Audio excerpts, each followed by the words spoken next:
I was spending 300 grand a month to be a sugar daddy to a broke college girl. And yet, as I passed by her university, I saw Anna nestled in another man's arms, her eyes red, looking pitiful as she murmured to him, "Don't think I'm dirty." Rage burned through me. What the hell was that supposed to mean?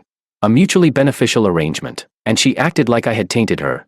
Fine, if she thought it was dirty, there were plenty of others who wouldn't mind. I stubbed out my cigarette, turned my head, and spotted a flashy-looking college girl strutting past in knockoff designer clothes. The next second, I told my driver, "Ask her if she's looking for a sugar daddy." Chapter 1. Willow was brought to my office in the afternoon. Sunlight streamed through the floor-to-ceiling windows on the 32nd floor, casting a glow on her Balenciaga crop-top hoodie, Chanel skirt, and Louis Vuitton shoes. Fake, and fake again. But still, she had a good face, unlike Anna, who had that cold, aloof beauty, like she carried an unyielding pride in her bones. Willow, on the other hand, looked like a mass-produced cosmetic surgery template, refined, cheap, with a hint of overdone glamour. But I've had too much of the finest dishes today. I just wanted a taste of something more unpolished. At the end of the day, they were all selling themselves. Why should I pick someone who acted like she was being forced into it?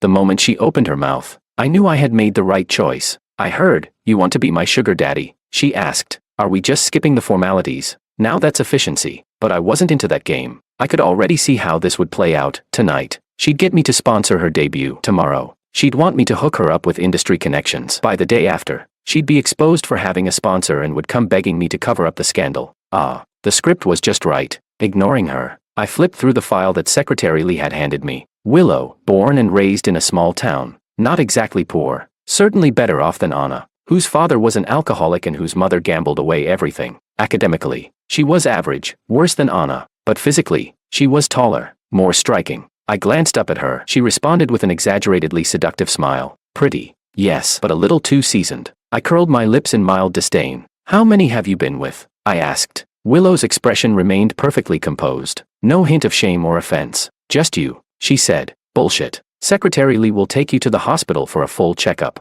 I said. "If everything's fine, come see me in a week." "Got it, bro," she replied cheerfully. She practically skipped out of the office. As she turned, I caught sight of her perky backside. I paused for a couple of seconds, wondering, had she patted it? Chapter 2. A week later. Willow hadn't shown up yet, but Anna did. She was wearing a plain white dress and a pair of faded canvas sneakers, pure and innocent, the perfect picture of a struggling campus beauty. She stepped off a public bus, unwilling to even take a cab. I had no idea where my monthly $300,000 was going. Don't get me wrong, she wasn't here to see me. I was always the one going to her. She was here to work part-time at the cafe downstairs from my office. And, as usual, her delicate looks attracted plenty of guys asking for her number. Anna turned them all down, saying she already had someone she liked. Back then, I would have confidently assumed she meant me. After all, I was rich and generous. The last part mattered the most. What was the difference between not liking me and not liking money? It wasn't like I was asking for some earth-shattering love story. We were adults. She had taken so much from me. Wasn't a little affection the bare minimum? I stepped into the cafe and casually found a seat. Anna didn't notice me. Just then, a McLaren pulled up outside. The door opened, and in walked a suave, well-dressed man. Anna saw him immediately, her body tensing up like a startled rabbit. The man was decked out in luxury brands, with a Patek Philippe on his wrist, a classic rich second-gen. Last time, at the university, I hadn't gotten a good look at him. Now that I saw his face clearly, I ran through my mental database of C-City's elite circles but couldn't place him. While I was lost in thought, Anna's face flushed completely red. She hesitantly asked, "Did you come to see me?" The man tilted his chin slightly and said, "No, I just heard the coffee here is good." Anna's lashes trembled. If she had a tail, it would have drooped right then. The man continued, "Why don't you recommend something?" Anna immediately brightened, her voice sweet as she started introducing the entire menu. She went into detail, explaining each bean's origin, its flavor profile, everything. The people waiting behind him lost patience and left, but the man barely seemed to listen. He casually ordered the house special. Anna then eagerly asked if he wanted to try a cake she had baked herself. She was acting nothing like she did around me, utterly humble, willing to please. I wasn't angry, just curious. Why didn't she act this way with me?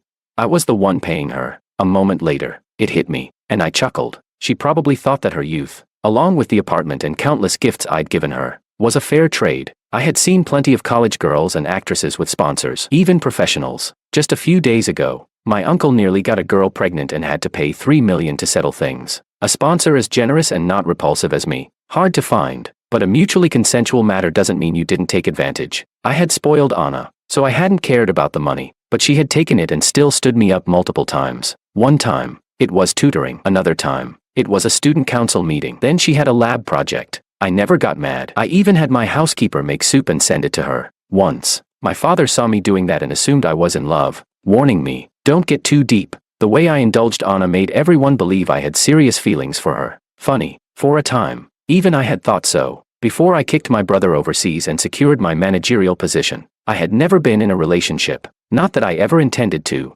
Bored, I got up and left the cafe. As I pushed open the door, the bell above it jingled softly. I thought I felt someone behind the counter glance over. That night, Willow arrived at my villa. To my surprise, her medical report was spotless. Perfectly healthy, not even a minor issue. Unlike last time, where she had been covered in fake designer brands, today she was dressed simply. A white knit cardigan over a matching tank top, a tiered skirt, and sneakers. The voluminous curls were gone, replaced with sleek, straight black hair. Probably Secretary Lee's idea. She had been styled to look just like Anna. I frowned, about to say something, but before I could, Willow slipped off her cardigan, leaving only the tank top underneath. Her curves were impossible to ignore. Were they real?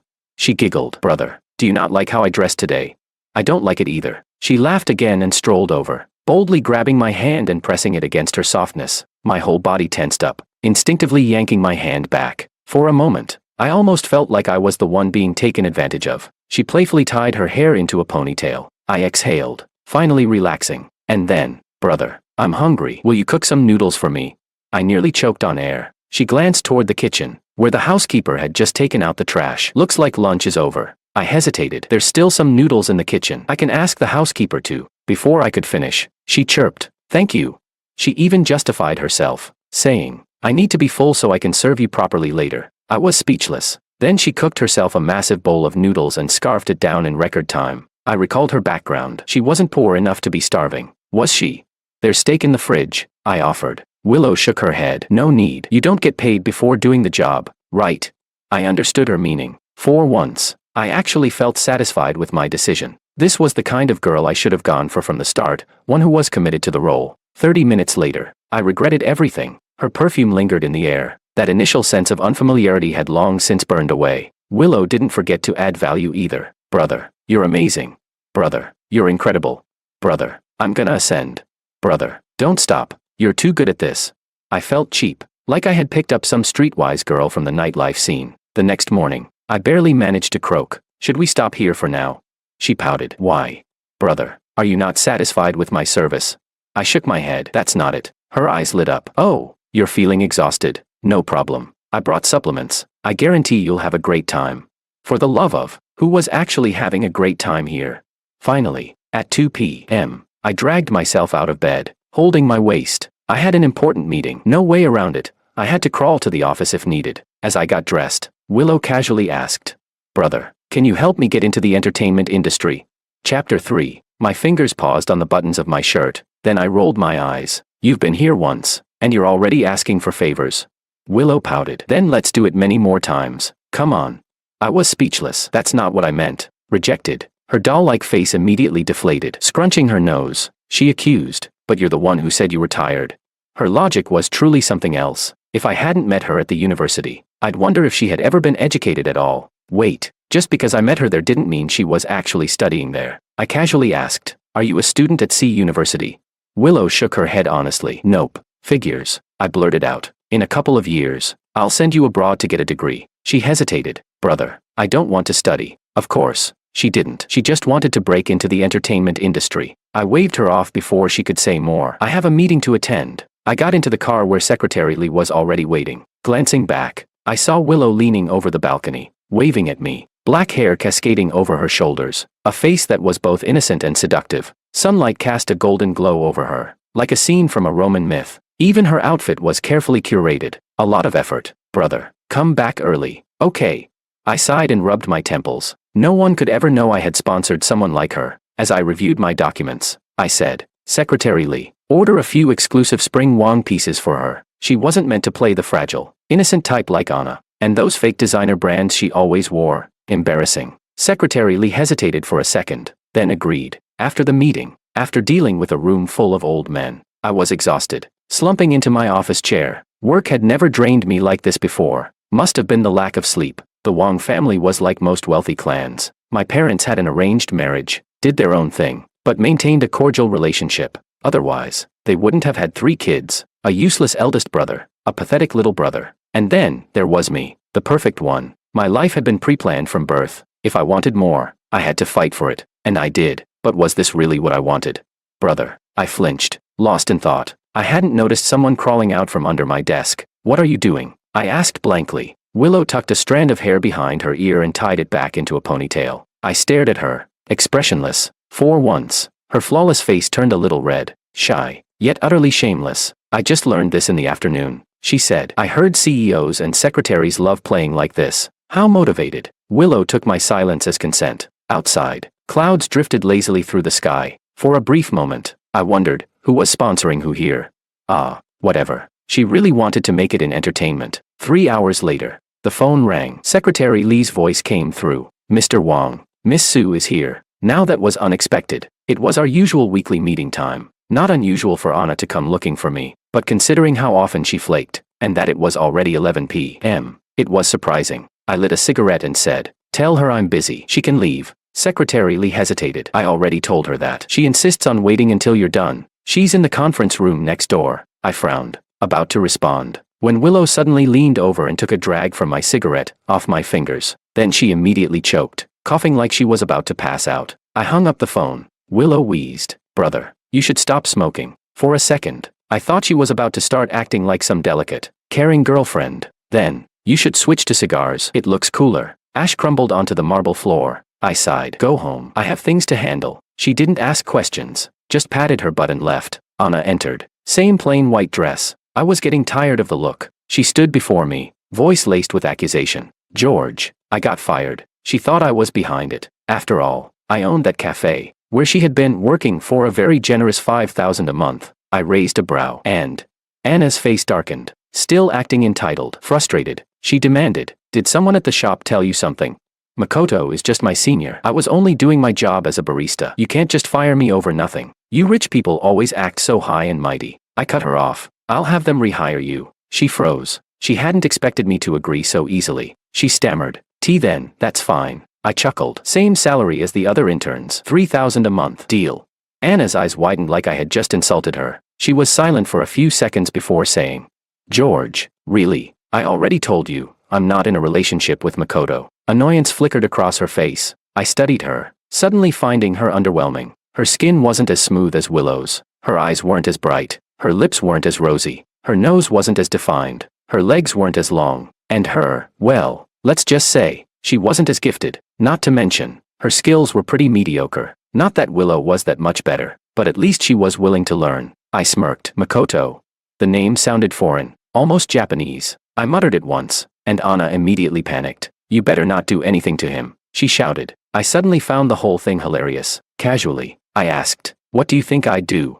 Anna wasn't listening anymore. Her eyes had drifted to something in the room. Her expression went completely blank. Following her gaze, I spotted it, too, lying quietly on the couch, a pink Victoria's Secret thong, innocently resting there, having just overheard our entire conversation. Chapter 4. Everyone knows that when people are beyond speechless, they tend to laugh. Anna finally turned to look at me, and then she saw the smile on my face. A moment ago, she had been keeping her distance, acting as if she wanted nothing to do with me. Now, she stormed right up to me, biting her lip. "George, you're unbelievable. Just because I didn't come to see you for a month, you went and found that kind of woman."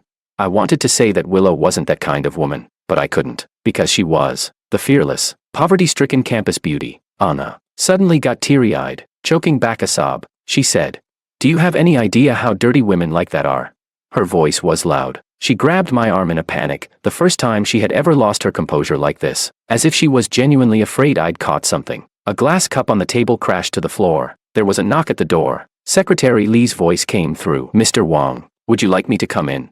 Anna was still rambling. "George, if you think finding another woman is going to make me jealous, you're disgusting. Don't think this will make me love you." I had enough. Gripping her wrist, I pried her fingers off me and shoved her away. Then, I called out, "Come in." Secretary Lee entered with 2 bodyguards. Fixing my sleeves, I said, "Send Miss Su home." Anna stared at me in disbelief. I, on the other hand, Smiled at her, though there was no warmth in it. And who gave you permission to talk to me like that?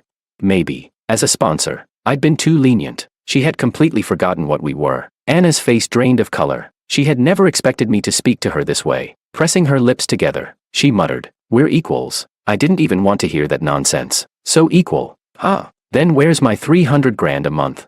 Anna fell silent. I raised a brow. You took the money. You didn't do the job. She looked stunned, as if she had never heard me be so blunt. I had no interest in entertaining this conversation any longer. Getting up, I left. Anna tried to follow, but the bodyguards blocked her path. Without a backward glance, I walked away. Behind me, Secretary Lee retrieved the elevator access card from Anna and added, "Miss Sue, next time, please schedule an appointment with Mr. Wong." 2 months later, I hadn't bought Willow an apartment, because she had simply moved into my villa and never left. Now, I lay sprawled out like a dead man, completely drained. Willow lit a cigar for me. I said, "I'll send you into the entertainment industry." But, for once, Willow didn't look thrilled. Instead, she leaned down, took a soft bite at the corner of my lips, and I shivered. "Thank you, brother," Willow said sweetly. "But there's no rush. I still want to stay with you for a few more days." I was in a rush. I didn't want to wait. I was on the verge of being drained dry.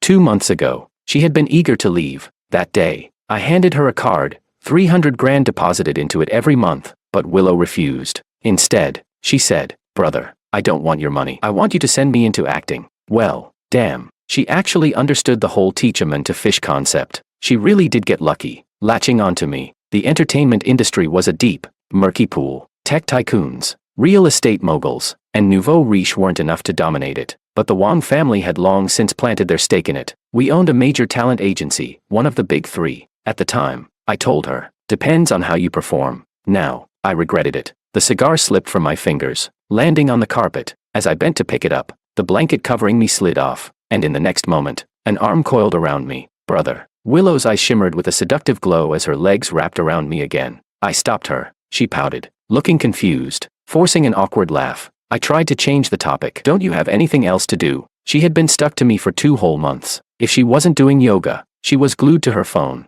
studying certain videos that shouldn't be studied. I had half a mind to ask if she still needed to go to school, but then I remembered she wasn't the studious type. I struggled for an excuse. Then, finally, I found one. "Shouldn't you go get some maintenance done for your face?"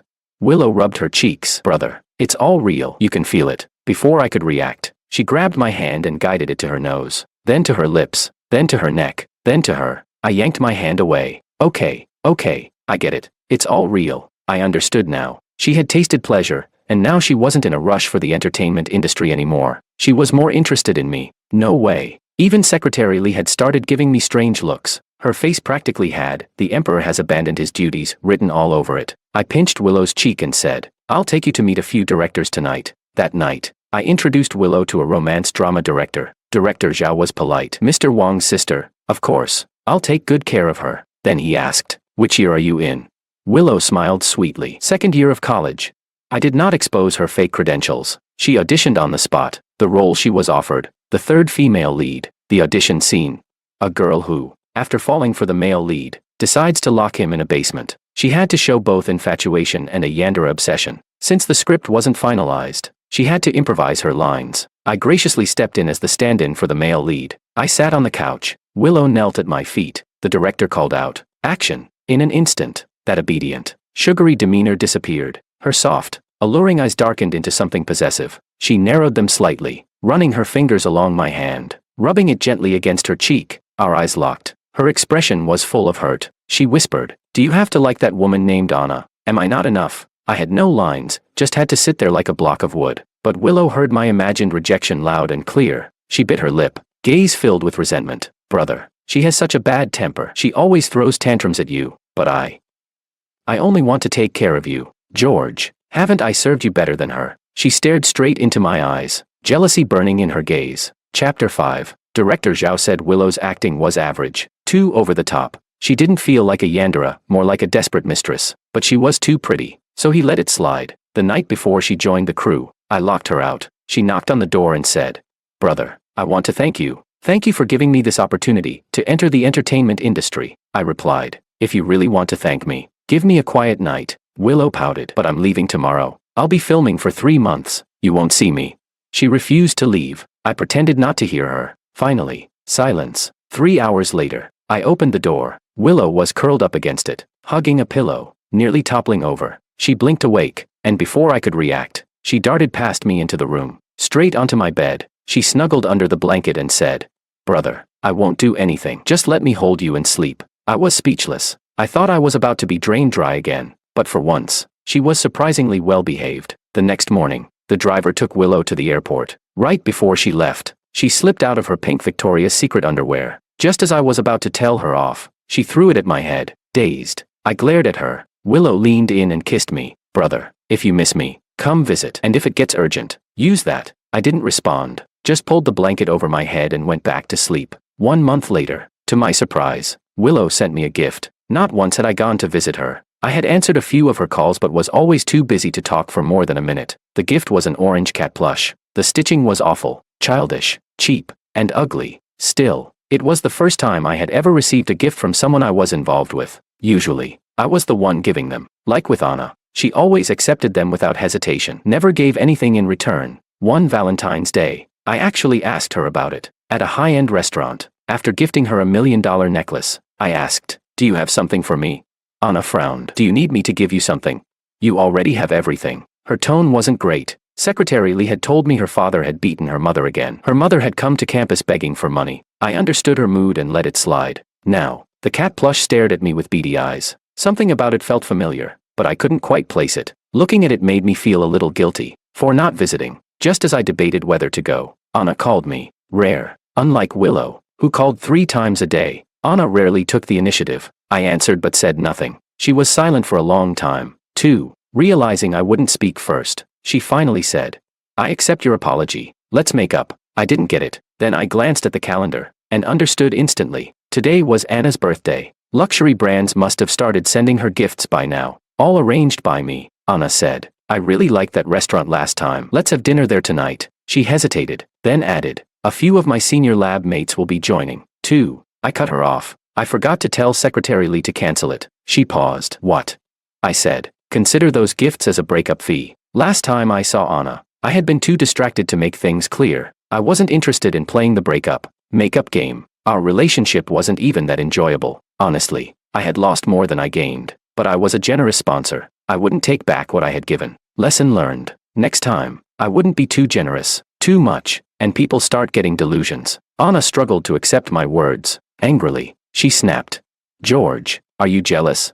Is it her? Did that woman get in your head? I'm telling you, she's only after your money." Then, suddenly, it clicked. The fabric of the orange cat plush. It was from Willow's favorite limited edition nightgown. She had cut it up and turned it into a stuffed animal. I picked up the plush and examined it closely. Uneven stitching. Exposed knots. Did Willow actually sew this herself? Interesting. Anna was still talking. I wasn't listening. I hung up and told Secretary Lee to prepare for a set visit. Private jet. Business car. Straight to the filming location. I arrived just in time. Willow was filming a scene with the male lead. Her gaze was full of love. She was acting well. The male lead, on the other hand, was clearly someone's industry plant, not a professional actor. He kept messing up. 3 takes in. His expressions were still stiff, but Willow didn't get mad. She patiently encouraged him. A staff member beside me whispered excitedly, "So sweet, so sweet." Then, Willow turned her head and saw me. Chapter 6. To be fair, Willow actually had decent acting skills. That first audition, whether she was holding back or just inexperienced, I couldn't tell. But today, as she played a villainous supporting role, she was completely in her element. Just like when she played my little lover. Materialistic, obedient, with just a hint of real affection in her eyes. Exactly as I had imagined. Willow pulled me into her private van. After yet another round of battle, I once again surrendered unconditionally. Seeing her immediately tie up her hair and prepare to lower her head, I quickly pinched the back of her neck. She tilted her head. "Brother, are we trying something new?" I was speechless. Sometimes, being too experienced wasn't necessarily a good thing. It lacked that sense of shyness. Noticing my lack of enthusiasm, Willow quietly put her clothes back on. She pouted. "Why did you take so long to visit me?" 30% complaint, 30% acting coy, and the rest was pure performance. "When did you arrive?" she asked. "Right when you said, 'Can't you tell that I love you?'" To the male lead, Willow's eyes widened in panic. "You saw him hug me, brother. Don't be mad, it's just acting." I even used a body double for the kissing scenes. Luna arranged everything for me. I lazily brushed my fingers across her face. "Do you have any more scenes today?" She quickly shook her head. "The moment I saw you, I asked the director to push them back. She wasn't even famous yet and already learning how to act like a diva. I could already picture her future, not quite a superstar, but always wrapped up in scandals. She tested the waters. Then, today, should we go out and eat something good? Massaging my shoulders, she added.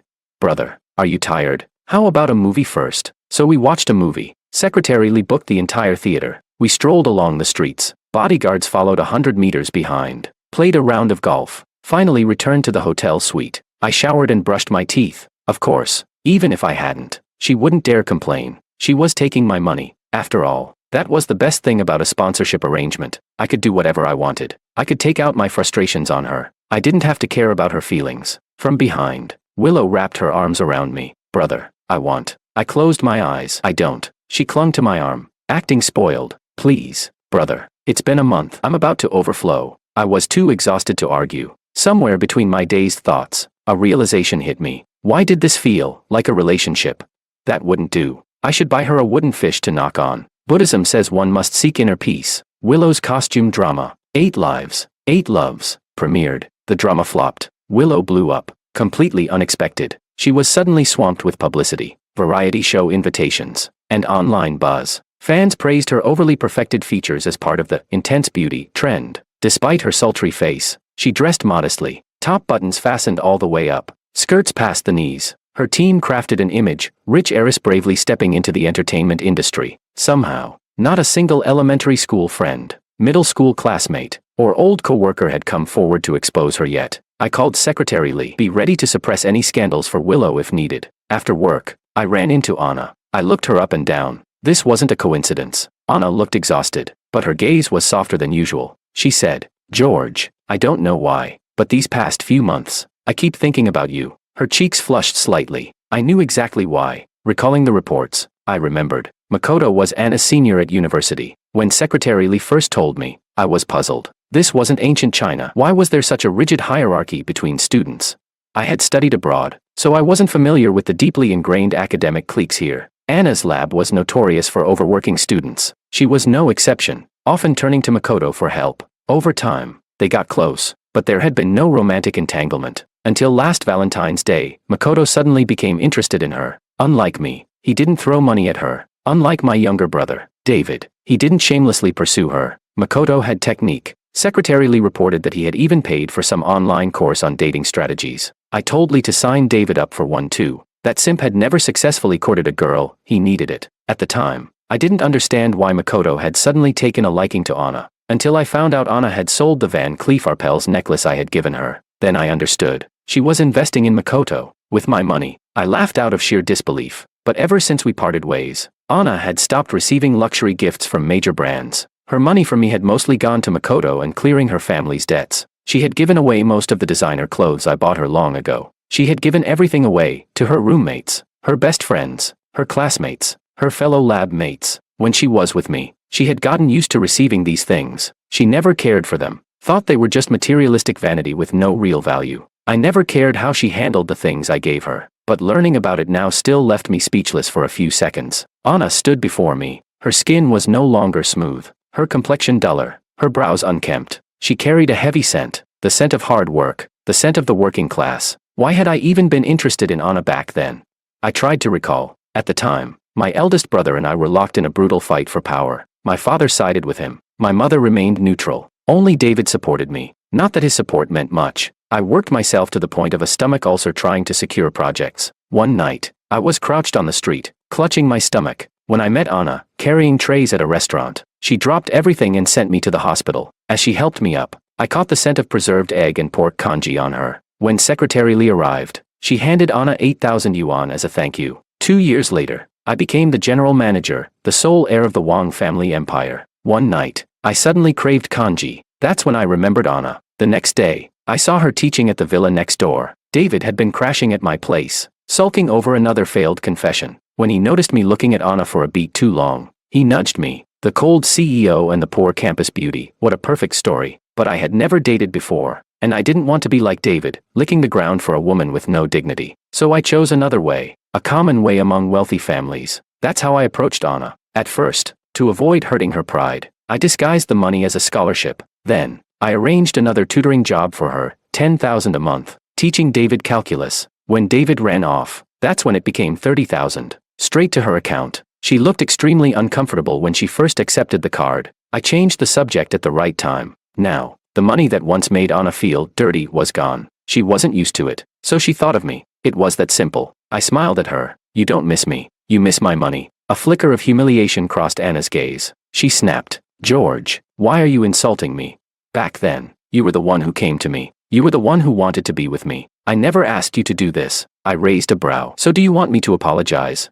Anna froze. Like a chicken suddenly strangled by the neck. Her eyes widened. Her voice cut off. She stared at me blankly. Then, after a long pause, muttered.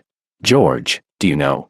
I was the only one who didn't love you for your money. Before leaving, she tossed a photograph onto the table. In the picture, Willow was walking into a private club, next to a man wearing a thick gold chain. Chapter 7. I had Secretary Lee send Anna a message, 5 million to buy that photo. Anna replied, why would you go this far for her? I flicked the ash off my cigarette, because I had always known what kind of person Willow was. It was just a sponsorship. She took care of me well. I never cared who she had been with before, but Anna clearly couldn't accept that. She blocked Secretary Lee. The next day, that photo was all over the internet. It spread like wildfire. Willow had just gotten famous, and, as fans put it, she had taken a bite out of too many waiting to explode starlets' cakes. Any dirt on her, and the smear campaigns would rush in like a tidal wave. That night, when Willow came home, I was making steak, butter sizzling, the range had barely making a sound, the Maillard reaction giving the meat a perfect crust. The rich, smoky aroma filled the kitchen. Willow must have known she messed up. She hugged me from behind, rubbing against my back like a little cat. She murmured, brother, did you see? I exhaled slowly. I had actually doubted the photo's authenticity at first, but Secretary Lee checked, it wasn't edited. She even traced the source. Anna had received it in an envelope, but Willow had always told me I was her first sponsor. Secretary Lee had looked into her past as well. That small county she came from was too far. I hadn't bothered sending Lee all the way there for something so minor. But since arriving in Sea City, Willow had only ever been with me, so I hadn't really believed it. Maybe it was a misunderstanding. Until now. Willow hesitated, then admitted, brother, I didn't mean to lie to you. It was real. She had lied. I wasn't her first sponsor. I took a deep breath, steadying my emotions. I said, let's eat first. Pulling her hands off me, I headed to the dining table. Willow froze, then pressed her lips together. Brother, are you upset? I shook my head. No, just, feels a little dirty. Her pupils shrank. She stared at me in disbelief. She stammered, brother, what did you say? Calmly, I cut into my steak. The news online, Secretary Lee is handling it. 2 bites in. On the third, she suddenly threw herself at me. I nearly dropped my plate. Her voice broke as she cried, brother, how could you call me dirty? How could you say that? Tears filled her eyes, and as she choked on her sobs, she reached up and started tying her hair back. She muttered, I'm different from them. I've always kept myself clean. I never went to those kinds of parties. Willow, I barked her name, grabbing her wrist to stop her. Get up. She didn't move. I frowned. Don't make me say it twice. Sniffling, she finally lifted her head and stared at me. Her perfect face, the one that marketing accounts raved about, was streaked with tears, her peach blossom eyes shimmering with little crystal beads. I was certain that if I dropped her now, she'd have a new sponsor by tomorrow. She whispered, brother, after you said you were tired last time, I learned a new position. And with that, she started taking off her coat. I caught her wrist, stopping her. I'm eating first. Suppressing my irritation, I added, I'm hungry. Willow read my expression carefully, then reluctantly trudged up the stairs, face full of grievance. Okay, brother, then I'll wait for you in the bedroom. Willow said. I ate dinner alone. The steak didn't taste as good as yesterday's. It had come from the same morning air shipment from Australia, but somehow, it just wasn't right. I remembered how Anna used to stand me up. Back then, I didn't care. I was busy anyway. But today, I was angry. I had indulged Anna time and time again, and now, with Willow, was I going to do the same? Just then, I got a message from David. 3 voice notes in a row. He sounded frantic. Mom arranged a marriage for me. Brother, I don't want to marry someone I've never even met. Who knows what her temper's like, what she looks like. After that last girl, I finally get it. Simps never end well. If I end up with some spoiled princess, I might as well just end it all now. I couldn't be bothered to reply. More messages kept coming. A long rant about some perfect little goddess and her endless flaws. I didn't listen. After finishing work in my study, it was almost 10 when I finally returned to the bedroom. There was a large lump on the bed, huddled up, shaking. I stood by the door and watched. Willow was curled into a ball, trembling. She turned to look at me, eyes red and swollen, like a pitiful little thing that had just been wronged. Tears and snot mixed on her face, but they did little to hide her exquisite features. If someone took a picture of this, it would definitely shut up those who claimed she had plastic surgery. I ran a hand over her head. Willow immediately reached up to tie her hair back. I sighed, pushing her head away, only for her to cling to me again. In short, exhausting. The next morning, smoking by the window, I glanced down at Willow, still asleep. She had cried herself into exhaustion. Outside, a small grove of trees swayed. The sun had yet to rise. Birds chirped, their chatter giving me a headache. Brother. I looked down. She wasn't awake, talking in her sleep. Brother. Curious. I leaned closer. She murmured, "Don't stop." I sighed. I went for a morning run, missing the moment Willow turned over and whispered again. "Brother, I love you." 1 month later, just as I wrapped up a meeting, Secretary Lee called. "Mr. Wong." "Miss Liu." I frowned. "Didn't you take back her elevator card?" Secretary Lee sounded helpless. "She made copies." I gritted my teeth. "Have security throw her out." She hesitated. "She's already at your office door." A headache hit me instantly. The next second, Willow walked in. If her face hadn't looked so miserable, I might have admired how stunning she was in those few steps. She was clearly dressed up, flawless makeup, black stockings. Before she could speak, I tapped my fingers on the desk. "Is the compensation not enough?" Willow smiled. "Brother, is that what you think of me?" I said nothing. She asked, "What did I do wrong?" "What?" Even I didn't know. 1 month ago, in the early morning, I came back from my run. Willow, still half asleep, leaned in to kiss me. That's when I told her we were done. She snapped awake. "Brother, did I not perform well?" I shook my head. "I'm just tired of you." "Willow." She froze. Her playful fingers, which had been lazily tracing my hand, stopped. I left her with a simple, "Secretary Lee will contact you." Willow came to see me a few times after that. She didn't want to let go. She kept asking, "Why?" That morning, after my run, I simply didn't want to continue. Was there always a reason? We weren't even in a relationship. Even relationships could end abruptly. I just wanted someone new. I looked at her now, still breathtaking, even more polished, thanks to a professional team. I didn't want to make this uglier than it had to be. I said, "Willow, I chose you because you were clearer-headed than Anna." She fell silent. I stood up. "You're smart. Take the money and leave. Let's part on good terms." She countered. "And if I say no?" Willow suddenly stepped closer. The familiar, sweet scent of her perfume filled the space between us. She reached up, stood on her toes, and tried to kiss me. I immediately pushed her away. Frowning, I said, "Who gave you permission to do that?" "Willow, know your place." Willow rolled her eyes. Then, without hesitation, she leaned in again. Our lips met, wet, hot, lingering. And then, just as abruptly, she pulled away, turned around, and walked out without looking back, leaving me sitting there, completely dumbfounded. Chapter 8. David was back to his simping ways. He actually brought his flashy, attention-seeking girlfriend to my villa. "She's different, bro," he said earnestly. "We met at a bar. She's never been in a relationship before. I'm her first love. She has tattoos, drinks, clubs, and has 10 guy best friends. But she's a good girl." Then, in my villa, they went through rounds of lovey-dovey nonsense, dramatic fights, and reconciliations. As expected, the girl didn't stay loyal for long. David caught her making out with another man. She said, "I was forced." He told her to report it to the police. She refused. The result?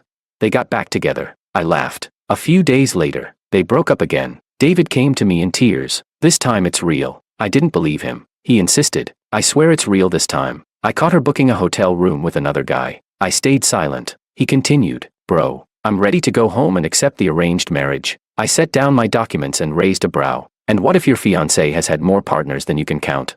David nodded without hesitation. "I can handle it. I don't even like her. I swear. I'll never simp again." "Bro, you spilled your coffee." "Bro, what's wrong?" I snapped out of it. Coffee had dripped onto the ugly orange cat plush. That night, I saw the latest gossip. Willow was rumored to be dating a film emperor. They had been seen entering and leaving the same apartment. I turned off my phone. Didn't want to see it. I finally understood. Why was I fine with Anna flirting with other men, but I couldn't tolerate Willow having a past sponsor? Why didn't I want to continue with Willow? Because I wanted to continue with her, but understanding that didn't change anything. To her, I was just a sponsor. To me, she had become something more. Wasn't that the biggest joke?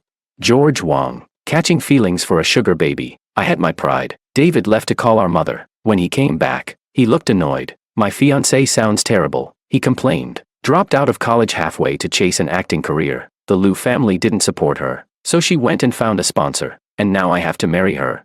The Liu family had most of their business overseas. They weren't even based in Sea City. I had never heard much about them, and my mother's original arrangement hadn't been with the Liu family. The next day, I accompanied David to his arranged meeting. At an upscale restaurant, I saw her, Willow. She was standing next to a man wearing a thick gold chain. My mother introduced them.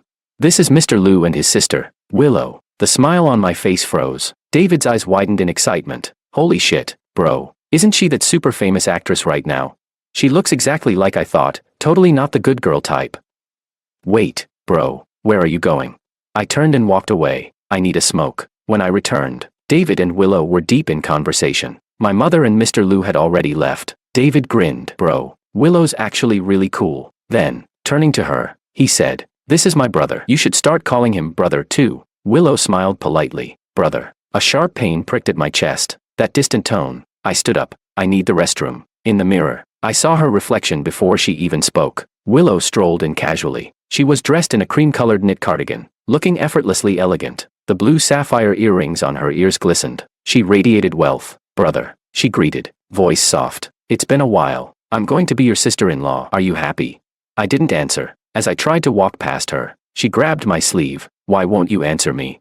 Suppressing my anger, I asked, what do you want me to say? Willow chuckled. Then, she suddenly changed the subject. How was my acting before? The obedient little lover. I scoffed. Not bad. She tilted her head. Was it because I played the role too well that you thought I was disposable? She leaned in closer. Her peach blossom eyes narrowed slightly. The familiar scent of her perfume clouded my thoughts. Just as I was about to lose control, she took a step back, putting distance between us. She smiled. Brother, don't forget to call me sister-in-law from now on. The restroom's scented air freshener made my head ache. I glanced at her. Then I said, no need to wait. I can call you that right now. Willow's expression remained composed, but she bit her lip slightly. Just as I turned to leave, she suddenly threw herself into my arms. Chapter 9. Willow clung to my neck, biting down as she let out a few muffled hums. She scoffed. You think I care about you? I frowned. Sister-in-law, ease up. Your canines are a bit sharp. Willow froze for a second. Then she bit down harder, pinching my arm. She hissed. Don't think I can't let go. I just want revenge. You think I still like you?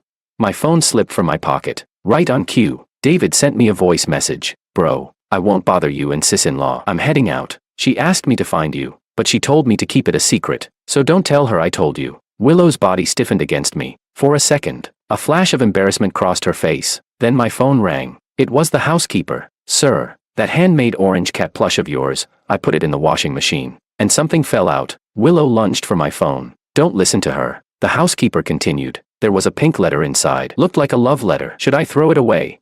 I glanced at Willow. Her face was bright red. A moment later, she gave up completely, tiptoeing up and planting a quick kiss on my lips. Into the phone, I said, don't throw it away. Hanging up, I turned to Willow. She was pouting, looking thoroughly displeased. She muttered, now that you know, I was planning to let you act out a whole regretful reconciliation arc. Not a chance. I had a reputation to uphold. Willow seemed to pick up on my thoughts, her expression turning smug. Brother, I need to punish you. I nodded easily. Sure, what could she possibly do?